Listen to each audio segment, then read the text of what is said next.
인간의 역사는 선악과를 바라보면서 시작했습니다. 아담과 하와의 잘못된 시각은 세상을 죄와 사망으로 덮는 결과를 초래했습니다. 이런 시각의 차이가 이 땅에서 천국의 삶을 경험하느냐, 그렇지 않느냐를 결정합니다. 누가복음 15장 그 탕자의 비유나 오늘 우리가 나눌 이 포도원 품꾼의 비유를 통해서 천국의 시작, 곧 예수님의 시각이 무엇인지를 우리에게 말씀하고 계십니다. 집을 나간 둘째 아들을 기다리는 우리 주님은 포도원 품꾼의 비유에서 길거리에서 일자리를 얻지 못하고 서성거리는 이들을 향해 끊임없이 찾아 나서는 포도원 주인의 모습으로 소개합니다. 천국은 마치 품꾼을 얻어 포도원에 들여보내려고 이른 아침에 나간 집주인과 같으니 아브라함에게 약속한 그 땅 곧 가나안의 여정은 천국의 그림자입니다.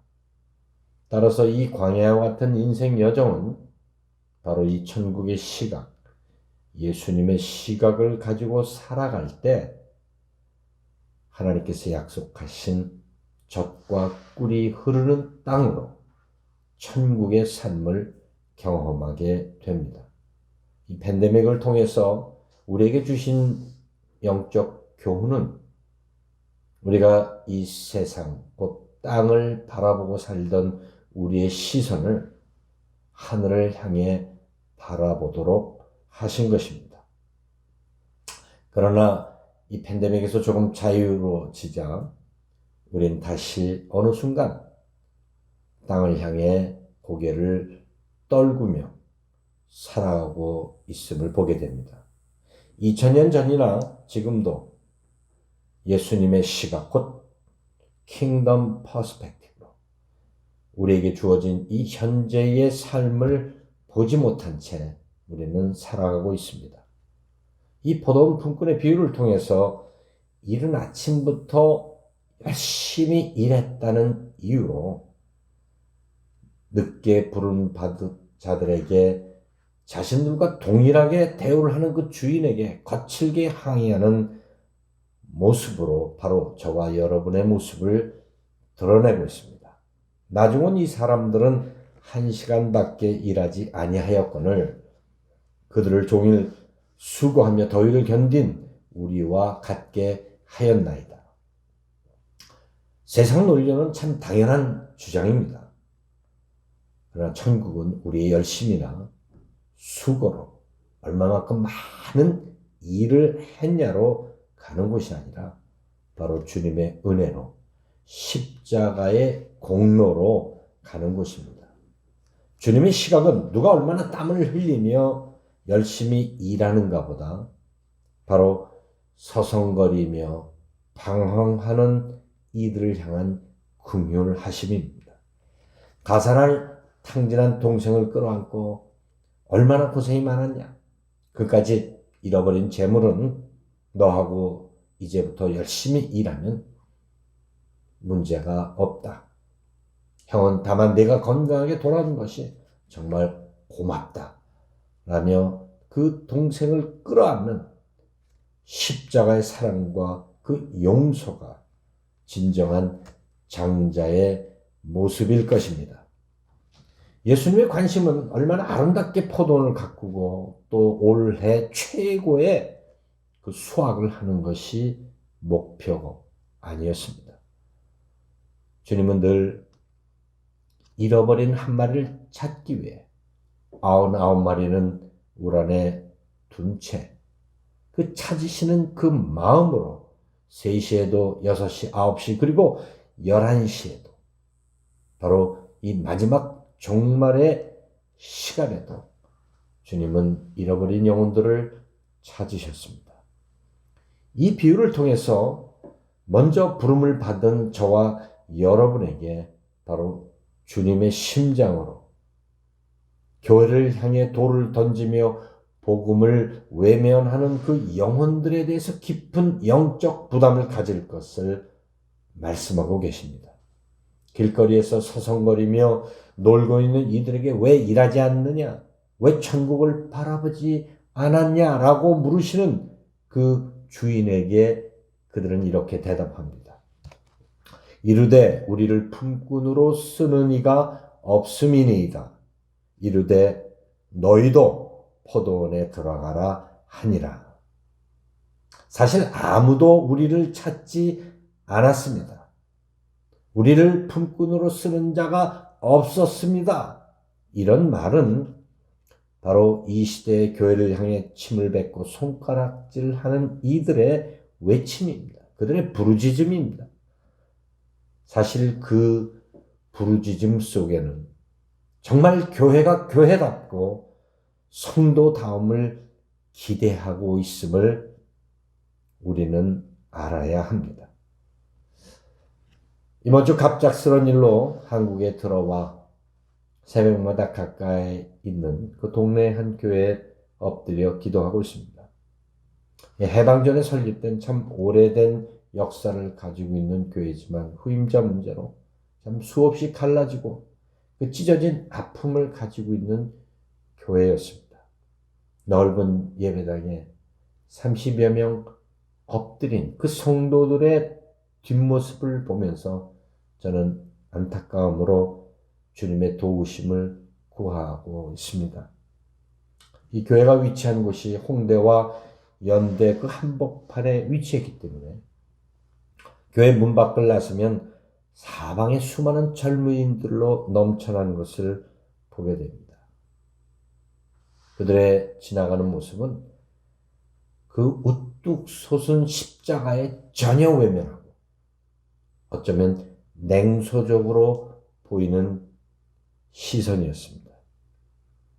그러나 그들의 모습은 그 속으로는 진정한 복음을 듣지 못한 채 갈급해하는 그러한 모습이었음을 저는 보았습니다.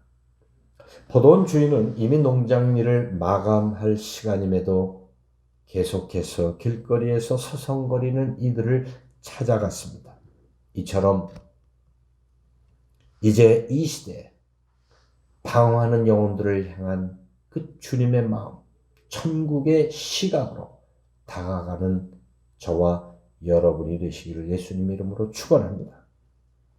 이 사마리아를 바라보는 유대인들은 잡초처럼 그리고 개처럼 부정시 여겼지만 주님은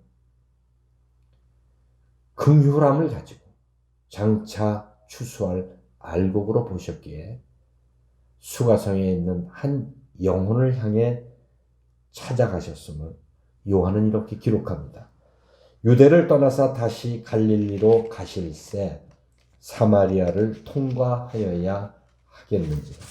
예수님의 일정은 이제 갈릴리로 향하시는 것입니다. 그러나 예수님은 그 갈릴리로 가시기 위해서 다른 유대인들처럼 우회하지 않고 바로 사마리아로 직통하게 됩니다. 영어 성경은 had to go through라고 이렇게 표현합니다. 꼭 통과해야겠다는 주님의 의지를 요한은 기록한 거죠.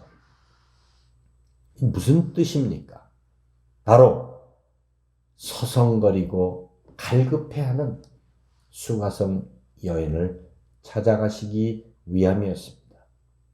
정말 그가 길어도 끊임없이 갈급함을 채울 수 없는 그 안타까움을 가진 그 여인을 향한 주님은 내가 곧 생수다 말씀해 주셨습니다. 사랑하는 성도 여러분, 왜 우리는 유대인들처럼 그들을 잡초처럼 바라보고만 있어야 합니까?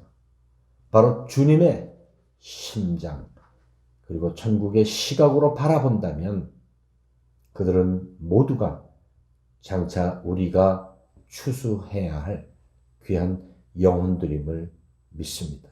이제 저와 여러분도 포도원 주인처럼 영혼을 바라보는 천국의 시각을 회복할 때가 되었습니다. 이 때문에 주님이 십자가에서 피를 흘리셨다라고 하는 사실을 우리는 기억해야 합니다. 세상이 교회를 향해 돌을 던지고 그리고 침뱉는 것에 분노하고 그들의 외침에 조목조목 반박하기보다는 바로 그들의 분노 뒤에 숨어있는 진정한 복음의 능력을 기대하고 있는 그 간절함을 볼 수 있는 영적인 눈이 열리기를 주의 이름으로 축원합니다. 이 편지를 듣고 읽는 대부분의 성도들은 먼저 부름을 받은 자들입니다. 2배 몫이 부여된 영적 장자들입니다. 그러나 장자의 오만과 편견이 주님의 보혈을 퇴색케 하고 그토록 메시아를 기다렸던 자들이 땅의 꽃으로 눈이 가리워져 메시아를 다시 십자가에 못 박는 그런 일을 우리는 자행하지 않는지 돌아볼 때입니다. 우리가 속한 교회 안에도 그리고 내 자녀들과 내가 속한 모든 삶의 영역에 진정한 복음의 능력을 경험하지 못한 채 서성거리는 이들이 너무나 많이 있습니다. 이제 저와 여러분은 예수님의 시각, 천국의 시각을 회복할 때입니다. 바로 그들을 찾아가기 위해서 주님이 저와 여러분을 이 땅에 보내셨습니다. 오늘 우리에게 가장 소중하고 귀중한 것은 하늘나라의 시각으로 이 땅을 바라보는 일입니다.